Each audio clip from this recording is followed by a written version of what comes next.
کله چې د صدقې حدیث راسي د صدقې باره کې چې یو آیات یو عالم بیان کی نو خلک دا فکر کوي چې صدقه خالي دی ته ول کیږي چې د الله په لار کې خیرات کول، پیسې شندل او غریبانو سره مرسته کول، د یتیمانو سره مرسته کول همدا صدقه ده.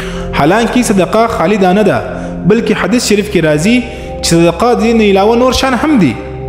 د خپل رور مسلمان رور مخته په ښه خندا سره او په ښه اخلاق سره دغه سره لاس ملاول، دغه سره ملاقات کول، دا هم صدقه ده. او بل و خپل مسلمان ورور ته خور ته د شي خبرې حکم کول، هغه وشه عمل ته رابلل، دا هم صدقه ده. یو مسلمان یو انسان د بد کار څخه راګرځول، د بد کار څخه منع کول، دغه هم صدقه ده. او دغه رقم د یو چا څخه لار ورکوي، ته دغه رهنمایي وکړي، هغه ته لار وښوي، دا هم صدقه ده. او کچیر یو کس نابیناوي یعنی په سترګو باندې وړوند وي، هغه ته لار ورښول، هغه ته ځای پورې رسول، دا هم صدقه ده.